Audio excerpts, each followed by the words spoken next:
What is up, everyone? Brandon First, aka First Report, representing the First Off the Bench Podcast Network. Everyone comes off the bench. We are first. Welcome into another edition of the In the Paint podcast. We break down everything men's college basketball has to offer as we're officially into February. So that means we're 1 month closer to March. It's the next one on the calendar.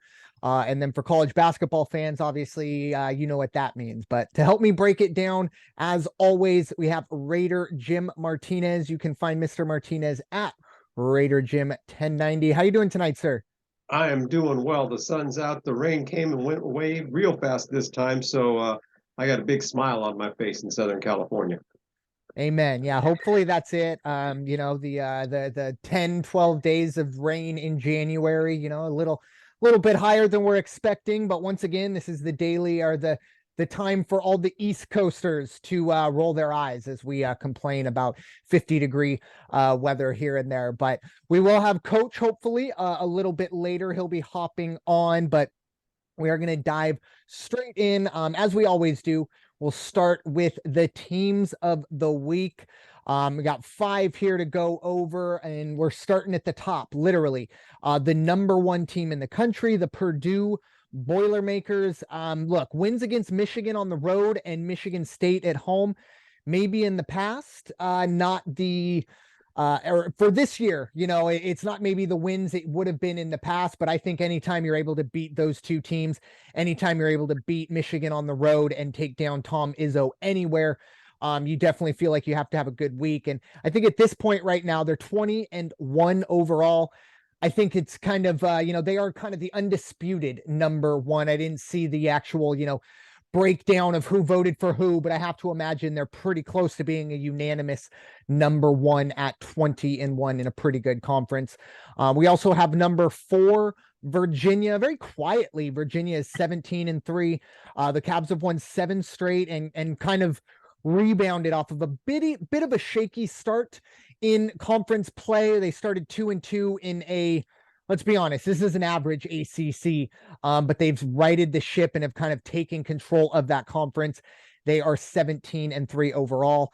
And a team we've talked about multiple times, but never, I don't think, been on this list. We have number 12, Marquette, 16-5 overall. They are currently in a 3-way tie in a very competitive Big East, currently at 9-2 in that conference. And then throwing a little hometown, little bias flavor my way. You have USC. They're 15-6 overall, but they recorded a huge win at home over UCLA. They played the Bruins tough at Pauley Pavilion earlier in the year. They rebound, get the win at home. That's a big win for USC and a big win for Arizona. It kind of opens up the door a little bit if they want to win that Pac-12 regular season title. And we also have number 2, Tennessee. They are 17-3 overall. And then I think had the win of the weekend with a win over Texas by 11 in Knoxville in that Big 12 SEC challenge.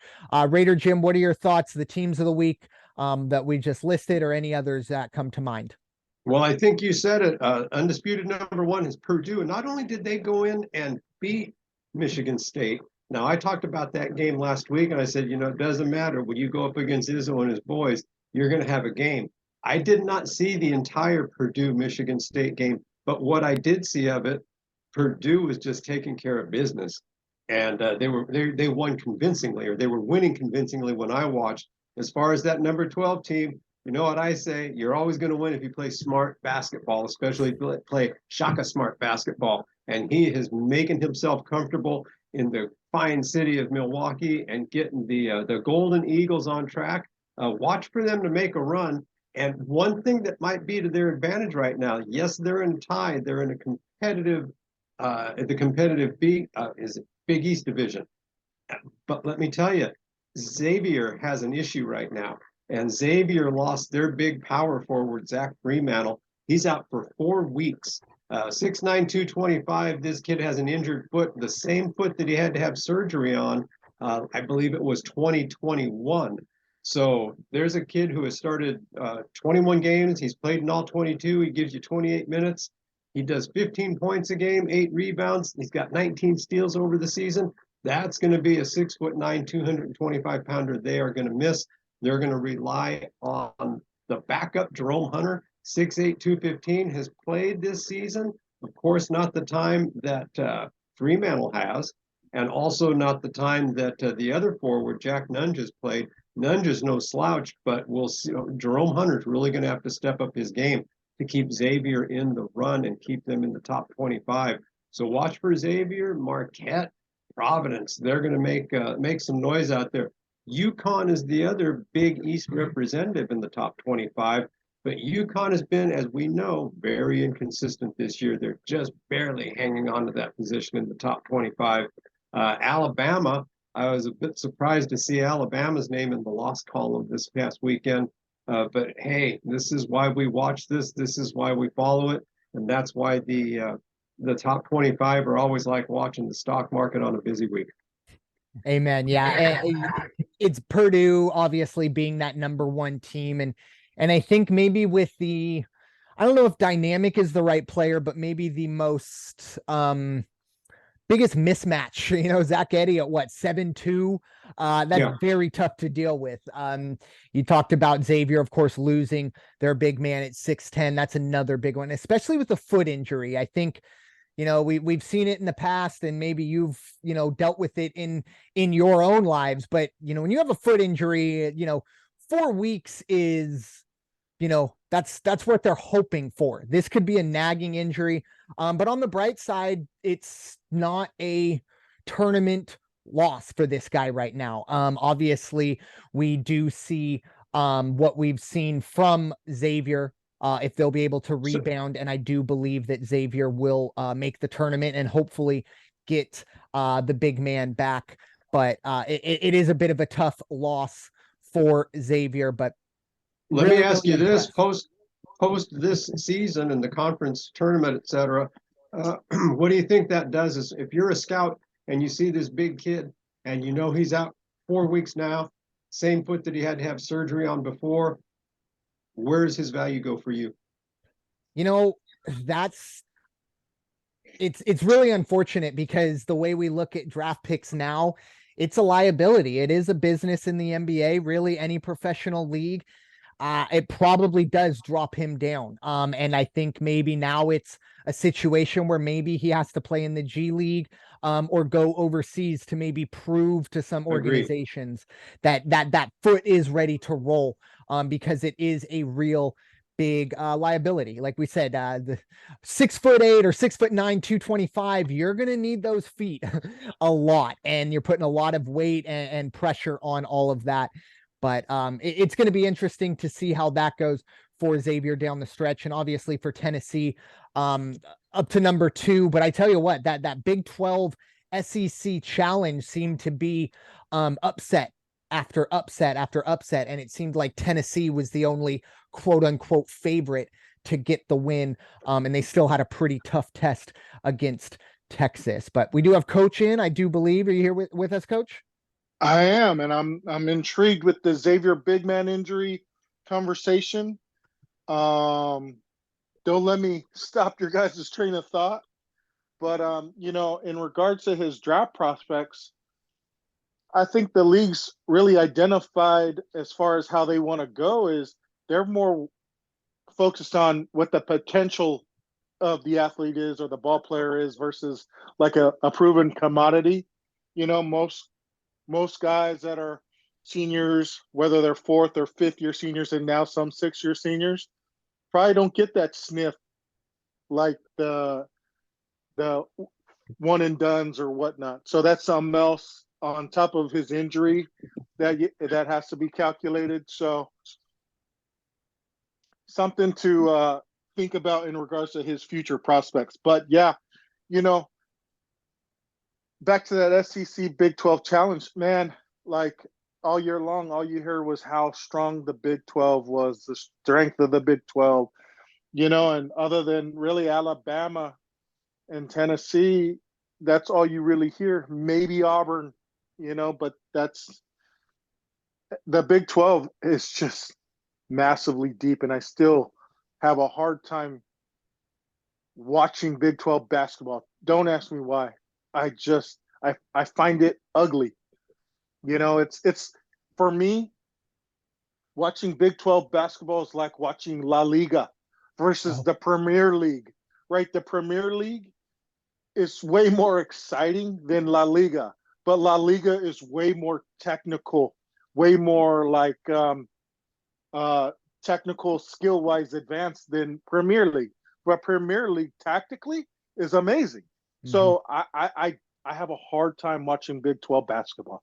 Not because they're technical or they're tactical. They're more like to me, it's more bully ball. And I think some of the what correlates for me between basketball and Big 12 football is how they get recruits. Not that the SEC doesn't get recruits similarly in regards to NILs and how they should do it. Boosters would run the show and as far as who would play, but or where they would go. But I just have a hard time with Big 12 basketball. Yeah, I definitely. Oh, sorry. Yeah, but since we're on the topic of Big 12 basketball and they're only in there for this season before they move on to the SEC, what a great job Rodney Terry's been doing at Texas since the whole Chris Beard debacle. Go ahead. Yeah, that could have gone, he could have lost control of the ship, if you will. And, obviously they did fall to Tennessee this past weekend, but that's not a loss that's going to keep them out of a tournament. It's not a loss that's going to, drop them in seed or anything like that, unless, they're fighting for a 1 seed when it's all said and done. But I really do agree with you on the Big 12 side of it. It's not the cleanest. It is a little bit of bully ball, but I do also believe that's kind of, the way that not every NBA team does, but, let's say some of the teams in the NBA that don't have, some superstars here and there. That's kind of what they want to do, right? You want to grind things out. You want to maybe lean on the smaller guys, find some mismatches that way. So we'll see how that goes, but that's a perfect segue into our next topic. But before I do go into the next topic, I do want to let you know you can find Coach on Twitter at Portland76er. So make sure you go give him a follow. But next topic is going to be the best conference in college basketball right now. Myself personally, I think it's between two conferences, and it is the Big 12 and I think the Big East. And I'm probably going to give the nod to the Big East. I think the strength in numbers at the top. I think when you have 3 teams at 9-2 at that level, and even with Xavier maybe going to go through some struggles here this month without their big man, but we've seen what these teams have done throughout really this season. We brought it up maybe when conference play started, how good the Big East is, really top to bottom. I mean, UConn is a team that we're kind of looking at in free fall, but they're still right there in that conference as well. Even Villanova, not the best season for Villanova, definitely going through some transition, but there's a lot of talent in this conference. Myself personally, I'm going to give the edge to the Big East, but Raider Jim, who do you got? The best conference in the country? Well, if you're looking at the law of averages and percentages, it's got to be the Big 12. They've got 25% of the top 25 wrapped up for them. They've got 6 spots in the top 25. They're guaranteed at this. If it was the draw today or this coming Sunday, if this was Selection Sunday, they'd be looking at 6 teams for sure going into the tournament. That's quite a statement. Are they the best though? I don't know. You call the Big East up there. I like the SEC. Auburn is creeping up. They crept into the top 25. Plus, we've got Alabama. Plus, we've got Tennessee. And Alabama and Tennessee, I'll tell you what, those 2 programs, strong right now. So I kind of like the Big 12, the SEC, with Big East running real close, though, behind them. I just can see some of these Big East teams, the Xavier with the injured player, the UConn that's kind of in a free fall. Marquette will hold their own, but are they ever going to put together enough power and flash to get into the top 10? Probably not. That's going to be a road to hoe right there. But do they have enough to get together and win their conference tournament? Absolutely, and get that guaranteed bid. But I think it's going to be SEC Big 12 for me. Yeah, 2 really good conferences there, along with the Big East. Coach, what are your thoughts? Best conference in America at the moment, in your opinion? I've been ranting and raving about the Big East since day one. I love Big East basketball, but that goes way back into the late 80s, all the way through the 90s for me. So there's like an affinity in regards to my history with the Big East. But I don't think neither of us are wrong, including Raider Jim adding the SEC. We spoke about parity all season long. We're seeing it in these three conferences in particular. And now you could probably include the Mountain West, even though I still have my skepticism until they start winning NCAA tournament games, But it really comes down to the history of the Big East for me, the performance recently with the how Baylor has shown out the last number of years and Kansas last year. And then you see Kansas rectify itself, beating Kansas State last night. So it's kind of like, here comes that parity, and neither of us are wrong, whether it's the SEC, which I don't think they have the depth yet of the Big 12, but it's starting to show. But I think if you look at each one of those three conferences, they have that very strong stretch for big. Depending on who you're talking about on any given night, any one of the threes, the whether he's the wing or the small forward, can really dominate a game. And then the coaching, the coaching has proven strength itself. Look at Bill Self's how many years at Kansas right now.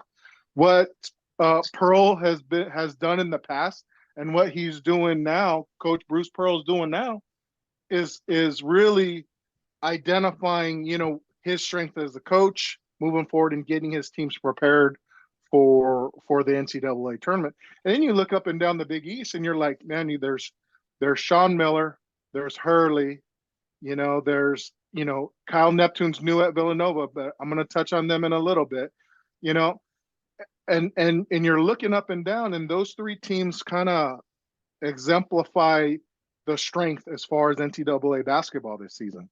But I'm talking depth right now in Big East. Let me go back to that. I think one of the best things that could have happened this year for this kid and for this program, the return of Justin Moore. We saw him go down last year in the Final Four, tearing that Achilles tendon under 2 minutes in that final game.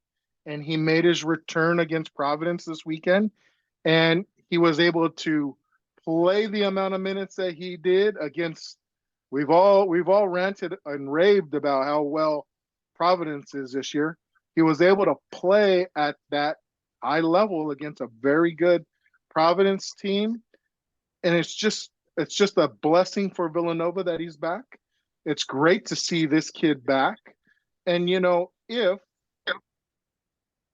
if they start to flow, I definitely wouldn't want to meet Villanova in that Big East basketball tournament.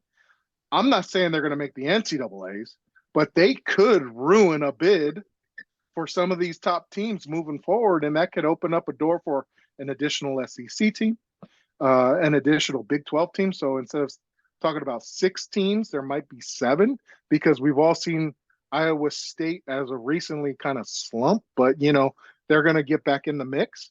And you never know what that might do for like that American Conference team, or that Mountain West Conference team, or that Pac-10 conference team, or Pac-12 conference team. So, nobody's going to want to face Villanova in the tournament if they could get into the Big East tournament, that is. And I wish college basketball would never end. Unfortunately, it does.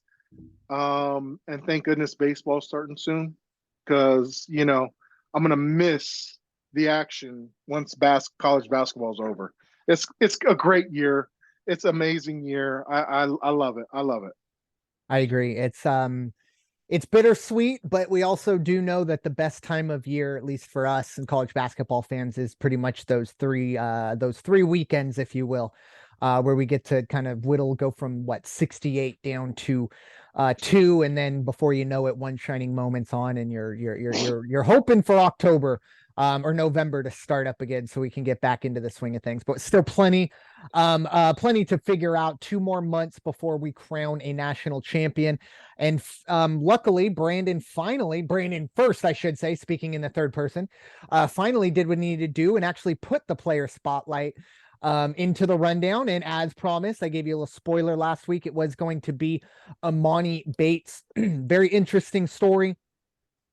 Imani Bates is a sophomore, former number 1 recruit, playing at Eastern Michigan. He's 6'10", 170 pounds, from his I think it's just Planty, Michigan. Probably butchered that.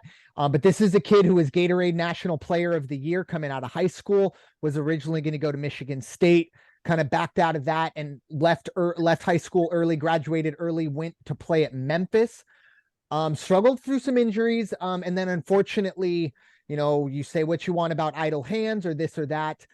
He was, arrested and pled guilty to some weapons charges.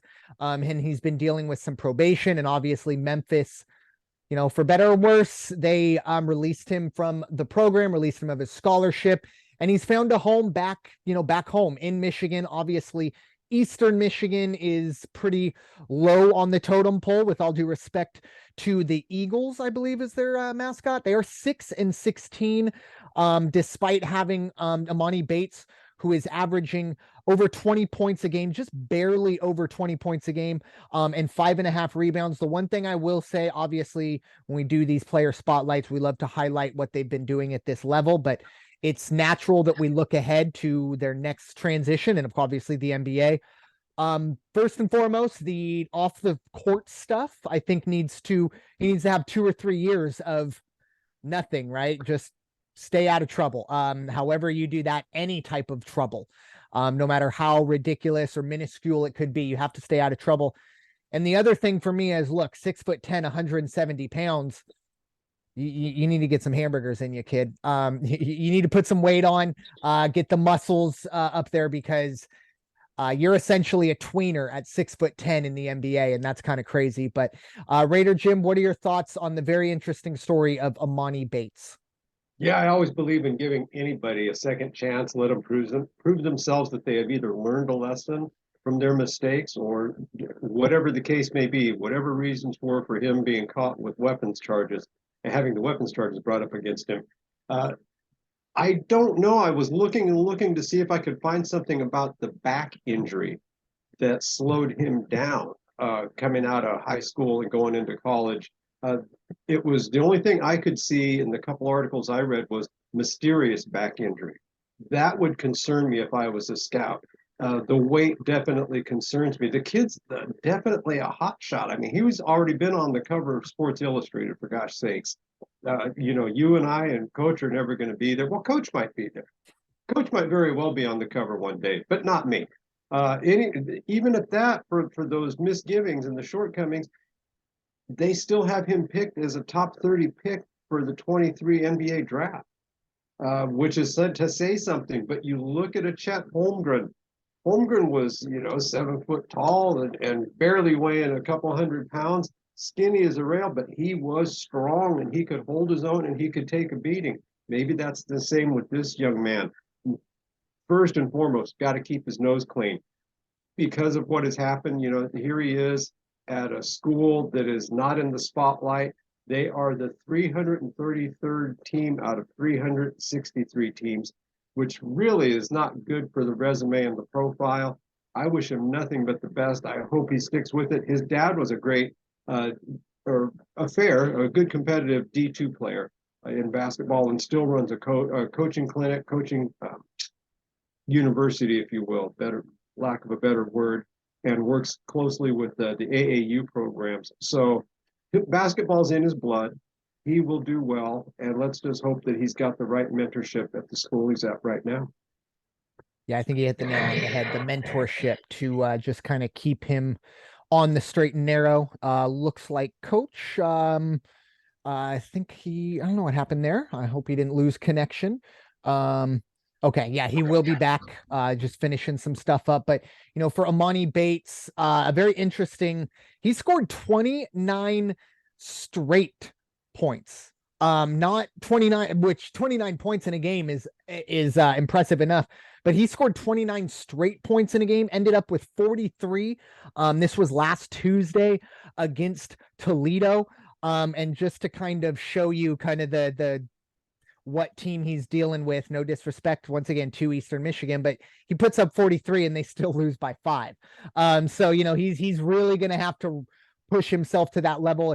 It'll be very interesting to see if he does leave. Obviously, you brought up the projection of a first round pick, and if he can keep his nose clean and kind of figure out the weight side of it, or get the footwork and stuff like that figured out, I think he would be a nice pickup for an NBA team. But I do wonder if maybe some NBA teams would prefer him maybe to stay in college one more year, get another year of just kind of flying under the radar, because Eastern Michigan, like we said, is not a huge program like a Memphis or something like that. So he can kind of be the big fish in the small pond over there in his hometown university, maybe one more year, get his head straight. And I think mainly, I mean, he was just sentenced to probation, I think 2 months ago. So it is still fresh.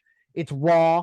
But like you said, Raider Jim, giving someone a second chance, essentially, you give someone a rope, they're either going to use it or they're going to hang themselves with it. I know that's kind of a crude analogy, but that's what it is. They're giving him a shot, and it's now up to him to determine his projection going forward. So hopefully the next time we talk about Amani Bates, it will be in a situation of look how far he's come from where he was, and look, it was a mistake. No one got hurt, luckily, but weapons charges, that's not just a slap on the wrist. He's got to do his time there as well. So, but with that, we are going to dive into the Gonzaga and WCC report. Raider Jim, no one else better than you to take it. The floor is yours. Well, here we go. This is the weekend we've all been waiting for. It's going to be the #1 St. Mary's Gales hosting the Gonzaga Bulldogs on Saturday. Its game's going to be on ESPN, and statement game for everybody. Does St. Mary's deserve to be at the top by themselves? And is Gonzaga good enough to persevere through the challenges they've had this season and show everybody this is why we are #1? This is why we are ranked where we're ranked right now in the national standings. Before they do that, they both have a couple of games. Again, Gonzaga's on the road. They're going to play Santa Clara, and then they're going to go play St. Mary's. And the team that we thought was going to be a real challenge for everybody in the West Coast Conference, the San Francisco Dons, are going to travel to play St. Mary's tomorrow night. So as long as St. Mary's doesn't look past them, but as we saw with Loyola Marymount, everybody wants the shot at that #1 team. So don't be too surprised if St. Mary's gets taken to the limit tomorrow. The other thing I said about St. Mary's last week is success will come to those teams who can slow down the pace and keep them under 60 points or in that 60-point range. BYU came within a basket of beating them this past weekend. It was a fantastic game. Kudos to the Cougars, but they couldn't pull it off. And kudos to St. Mary's, who held them off. Bulldogs trying to reestablish that win streak thing. So they lost the one game to Loyola Marymount, came back the next game. And what I liked about that victory was it was spread around. They beat the Portland Pilots this past weekend, did something they have not done in several games, and that is cover the spread. They were 13-point favorites. They won by 15. But here's what I liked about it, and here's what other teams need to pay attention of. It's not the Drew Timme show. He's definitely a leader, but he's not a selfish leader. He's a team player. And you look at the stats from that game against Portland. Jeremy Strother came up 40 points, the first Gonzaga Bulldog since 2016 to hit 40 points. Drew Timme wasn't the second best scorer. It was that guy that has my stamp of grown-ass man, Anton Watson, with 17 points. So you've got Strother, you've got Watson. Timme didn't even get double figures that night. And I will tell you, he doesn't care about that. What he cares about is when he is on, getting the ball in the basket. But what he cares most about is getting these Bulldogs through the West Coast Conference regular season, through that tournament, and making a deep run in March, this game on Saturday night is going to be everything that it's built up to be. Yeah. Is Timmy a senior? Is this his fourth year with Gonzaga? Oh, this is like his fifth or sixth. Yeah, I was He gonna say, I feel like, I did the mean, I don't want to COVID call thing. anyone a super senior because believe me, it's taken me, I never even went through it, but I think that's interesting that, there's that hunger. You brought up his unselfishness. Maybe when he first got to Gonzaga, it was, hey, I'm the big man on campus, and realized, okay, that's great. I put the numbers up, but we're watching the Final Four at home. And now he realizes, you know what, maybe the best option for everyone, he wants to win, period. He'll be perfectly fine picking up some assists here And and he there. may not have made it to the NBA this past draft. Could he have gone to Europe? Undoubtedly. I'm sure he could have. But no, he was dead set and he was coming back for one more try. Yeah. Good stuff there, but we do have Coach back. Perfect timing as we get ready to dive into the SDSU and the Mountain West Conference report. And we'll start with the Aztecs. They had a nice game on Saturday. They dominated a team that they should dominate. They beat San Jose State by 21 points. Great mix of offense and defense, something that I think a lot of Aztec fans have been waiting for. The Aztecs also did move back into the top 25. They were at number 22. Their first game as back into the top 25. It seems like every time San Diego State gets put into the top 25, the next game they play, they drop the ball. And that's what happened, unfortunately, last night. They lose by 9 to Nevada. They're up 2 at half. And they couldn't get the job done. They lose 75 to 66. Obviously, the big thing for San Diego State, giving up 70 or more points in any game. I don't care who you're playing. More than likely, San Diego State is going to lose that game when they give up more than 70 points. It's the way it is. And unfortunately, we did see that last night. Looking ahead for the Aztecs, however, 2 huge games coming up this weekend, or this on Friday and then Wednesday, respectively. Pretty much all of college basketball, if they decide to, will be watching that San Diego State Boise State game. It's really the only big game on Friday night, and big for the Mountain West as well, as these are both teams currently 8-2 in the conference. So they're tied at the top. We'll kind of get some separation between these two teams on Friday. That game will be at Viejas Arena on the Mesa in San Diego. And then after that, the Aztecs will have the weekend off. But next Wednesday, a week from tonight, when we are recording, they will head to Logan to face the Utah State Aggies. They beat the Aggies earlier this year. That was at Viejas, but there are a lot of, as an Aztec fan, I tell you, Utah State has always been a thorn in the side. I don't know if that Merrill kid's still there, but I feel like he's been there for like 12 years. He's getting a pension at this point. But he's definitely someone that you got to keep your eye on. And at the end of the day, for Utah State, they're always well coached, and they're always going to go out and do the right thing. Looking at the Mountain West as a whole, as I said, Boise State, San Diego State at the top, both at 8-2. Nevada, with their win over San Diego State, they are 7-3 in the conference and 17-6 overall. Then you have New Mexico and Utah State, both 6-3. And then we kind of drop off with San Jose State, UNLV, Air Force, Fresno State, Wyoming, and Colorado State. All of those teams are under 500 in the conference. I really do think those top 5 teams, Boise State, San Diego State, Nevada, New Mexico, and Utah State, they all feel like they have a chance to be an at-large team, but I don't think anyone feels comfortable. And you know what that means? That means that Mountain West tournament is going to be crazy, because we talked about 5 teams. Well, one of those teams, maybe more, but definitely one of those teams won't even make it to the semifinals of the Mountain West tournament. So it's going to be very, very interesting, and I think a very, very competitive Mountain West. And I think this is key for San Diego State to not only beat the Boise's and the Utah States and the Nevadas, but also to beat up on the San Jose States, the Colorado States, because you can't drop any of those games against the bottom half of this conference. But Coach, what are your thoughts on the Aztecs and the Mountain West as a whole? This what you mentioned earlier about as soon as they get ranked, they have a bad loss. It kind of goes back to my thoughts when we're talking about the strength of the Big 12, the SEC, and the Big East. And then I brought up the Mountain West. You know, San Diego State's not the only team that has suffered that loss once they got ranked. Matter of fact, when New Mexico got back into the top 25, they suffered a loss.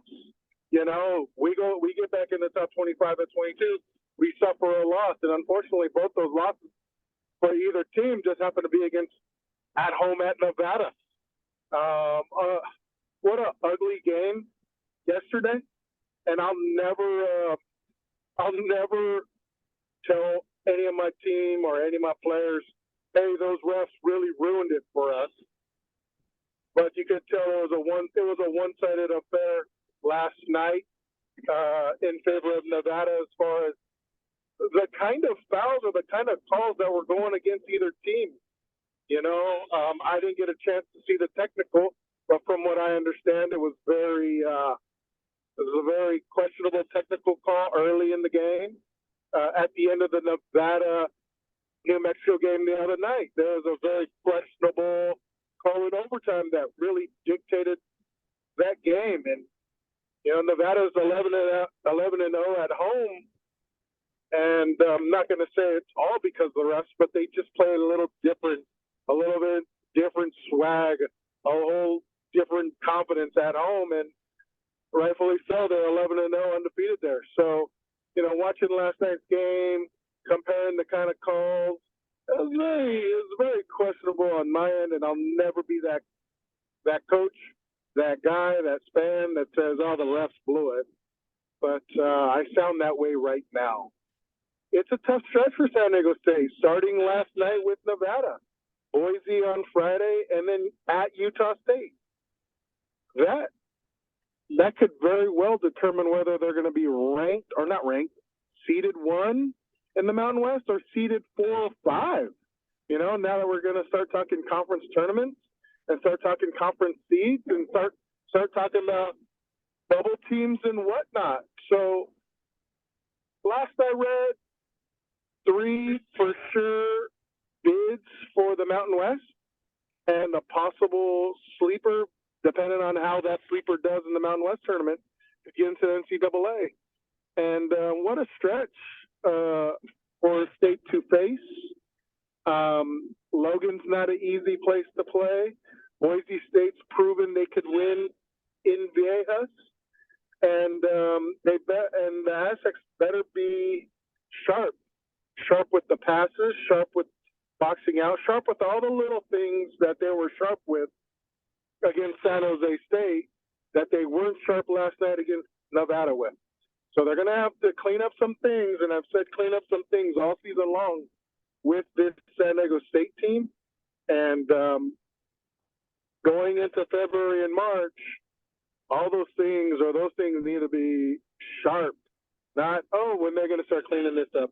They got to be sharp with their games and how far they want to advance, because at the end of the day, it's all on those 5 between the lines on the court and that bench, you know. So they got to really get things going and not let games slip away.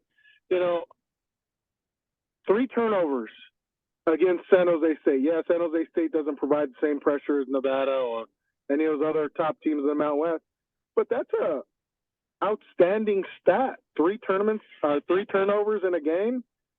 That's not something that's been very common this year with the Aztecs. That definitely wasn't common last night against Nevada, but there are some things to look at. That's a great stat. 3 turnovers against San Jose State. I think the other stat that's outstanding, unfortunately, it didn't go in our favor, was the bench points for San Diego State last night versus the bench points for Nevada. And then you kind of question, whoa, geez, that's by like it wasn't just by slim margins. It was a huge gap between our bench points and theirs. And you kind of question how they let that game slip away. Well, you know, if you watched, you could kind of understand some tough possessions, some loose turnovers when we didn't need them, some missed shots. I think they missed too many layups last night. And, you know, Nevada just played with a lot more swag at the end. then the Aztecs were able to match up. But, you know, we're going to start getting closer and closer to the conference tournament, and seeding is going to be very important for teams 3, 4, and 5 if they want to get into that NCAA tournament. And this is a huge match against Boise State on Friday. Both teams sitting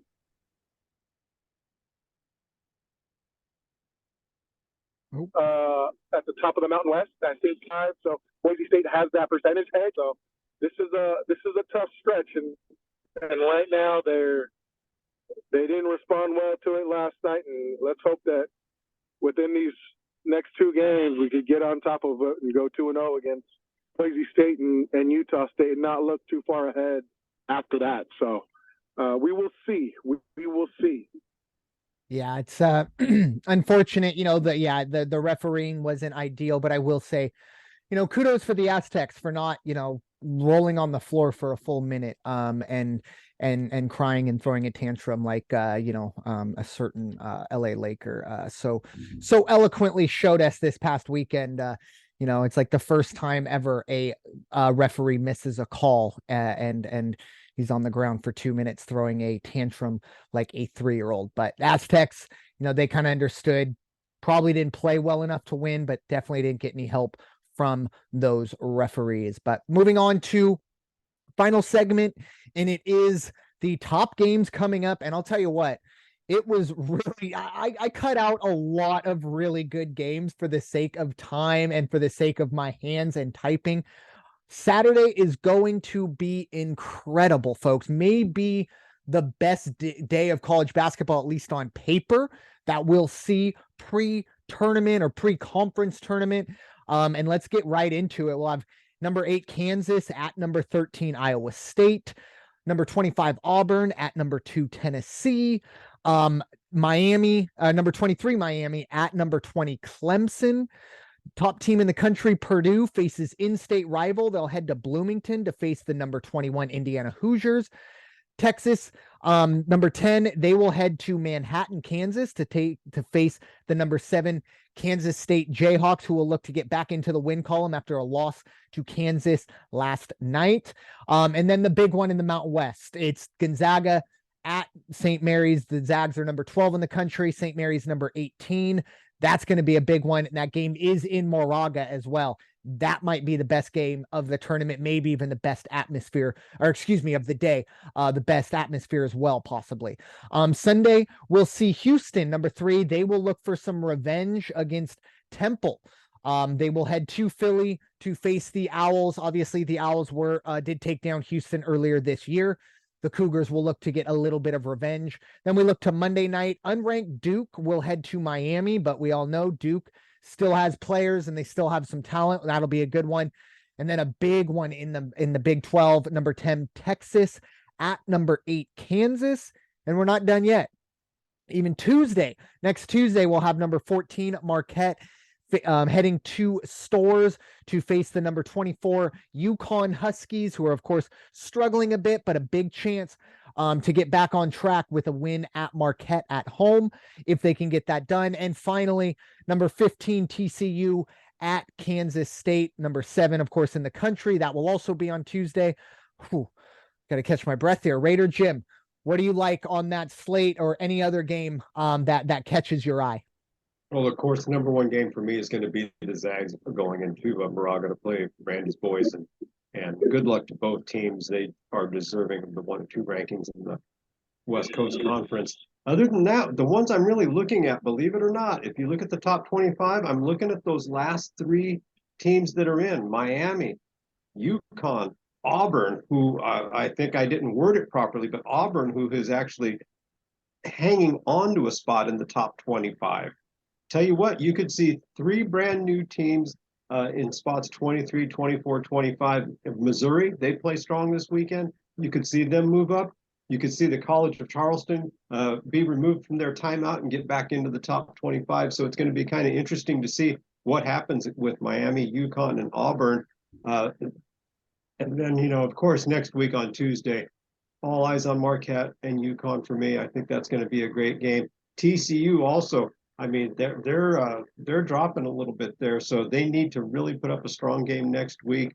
They dropped 4 spots this past rankings when they came out. They could drop 4 more if they don't put up a good showing. Yeah, it's like I said, I think this is one of the first weekends that college basketball kind of has the stage to themselves. I don't know too many sports fans that are going to, and Sunday isn't a huge day for, college basketball, but if the Pro Bowl was played on Saturday, for example, I think most sports fans would be tuning into college basketball. And I really do think this is kind of a nice little preview as we get ready to kind of fully focus on college basketball. It's pretty much the only game in town. At least for, what we, enjoy. I am a hockey fan, don't get me wrong, but I do love college basketball. Coach, what are your thoughts on the top games of the week, a stacked weekend slate? Yeah, I'm really excited about that Gonzaga St. Mary's matchup. I believe this is their first match of the season. Yes. And in Moraga, that high school gym of theirs, that's going to be a huge determining factor who pulls out of this. And, Gonzaga has had those games where they've left teams in it, and it could be that time for St. Mary's. They have one quad one win, and that's against San Diego State in Phoenix on that neutral floor. This could solidify number 2 if it happens, and solidify their spot in the NCAA tournament. And I really do like what Raider Jim says. They could, with the final 3 teams. Speaking of Miami, that Miami-Clemson matchup's going to be tough, and that could determine a team's dropping out or bowing out of the top 25. I'm really curious to see, what this weekend's matchups for San Diego State. I know you didn't list them, but since Raider Jim brought up teams dropping out of the top 25, my first thought was, okay, where's number 22 State going to be at the end of this weekend? So, and who's going to slide in? You're absolutely right. Duke still has those players. They don't win like they have won in the past, but they have a very respectable record, and very tough ACC conference. And the matchup between Miami and Clemson is telling the nation, it's still a tough conference. May not be what it's been since the loss of Roy Williams and now Coach K, and those teams aren't what they used to be, but it's still a very good conference. And probably of all the games this weekend, Gonzaga St. Mary's is the matchup that I could probably look forward to the most. If I record the Marquette UConn game and I decide to watch it down the road, then I'll do that. But it's not like that matchup there on the West Coast. That has national ranking implications, that has national spotlight implications, and it's probably going to send a huge message across the nation in regards to both those teams moving forward into the big dance. Yeah, I agree. I will make it kind of unanimous. Call it the West Coast bias over here, but I think the Gonzaga St. Mary's game is the one that immediately puts that, is one to really look at. In general, though, I'm interested to see how Kansas State fares, because it seems like every time we do these teams of the week or the upcoming games, they're on there twice, right? They got the weekend and then they got the early week game. And obviously they struggled a bit and they couldn't get the job done against Kansas. They got their one against them. Once again, that loss to Kansas isn't going to hurt them too much, but you do wonder, does this team maybe start to spiral? Because they have 2 really tough matchups. Now both games will be at home, so they have that they can at least hang their hat on. But I'm really interested to see how Kansas State comes out of this when we're sitting down next week on Wednesday. And, it could be Kansas State on a 3-game losing streak. And once again, not talking about them falling out of the tournament, but talking about them being a dangerous 4 or 5 seed when we were talking about them as a possible 1 seed just, about a month ago. So we'll see how that goes. But yeah, Gonzaga, St. Mary's, and the schedule makers too. I mean, it works that it's on the West Coast, but they kind of have it all to themselves. Sometimes Saturdays you're you're having to pick and choose what you're going to watch. You got 3 games at 1:00 and you only have that previous channel for 2 of them. You're not going to have that problem for the St. Mary's Gonzaga game. It's going to pretty much be on its platter all by itself. And I can't wait for that one. And hopefully the West Coast gets the love that it deserves. Because I tell you what, if St. Mary's can get the job done against Gonzaga, it's going to turn a lot of heads, because I guarantee you there are a lot of people who just expect Gonzaga to go in and just take care of business because it's Gonzaga. But we shall see. I know Randy Bennett and Mark Few, obviously, both going to have their teams ready to roll. But with that, that is all we have for you today on this edition of In the Paint podcast. Later, Jim, final thoughts. Final thoughts. Look at that calendar on Saturday, Sunday, and you know, what more can a guy ask for if you like college basketball? This is going to be a great weekend. Amen. It's the kind of the appetizer before the big steak comes out, you know, that the 2-course meal of the conference, and then the NCAA tournament. It's going to be very, very interesting. A great weekend ahead, and it's timed perfect because, like I said, they have the show to all themselves with no football this weekend, no real football this weekend, at least. Coach, your final thoughts for this edition of In the Paint? You know, it's all season long. We've ranted and raved of certain teams, and these guys are keeping us on our own edge of our seats, anticipating wins, and then kind of like feeling the disappointing losses. So again, it's a tough year, it's a fun year, and kids and coaches and got to be up for that challenge and put their best foot forward. And what a great weekend to kind of not conclude, but show the rest of sport fans what a great season NCAA basketball has been so far. Yeah, it's kind of culminating as well. I think we're really going to determine, I think we're going to learn a lot about not just Kansas State, but a lot of teams. Obviously the Mountain West, I think, is going to kind of be somewhat decided, or at least we'll see who the top team is with that Boise State, San Diego State, and obviously in the Mountain West, in the West Coast Conference. I think we're going to see if St. Mary's can win that game and take a 2-game lead into February. That's huge. It's been a long time since Gonzaga went into the West Coast Conference with a crooked number by their name, and we could see that this year. But I know Mark Few and his boys will have something to say about that. But thank you all so much for listening to this edition of In the Paint podcast, presented by the First Off the Bench podcast network. Everyone comes off the bench. We are first. It's time for you all to go wash your hands and stop hating, everybody. We'll talk to you all very soon. Enjoy the weekend. Take care.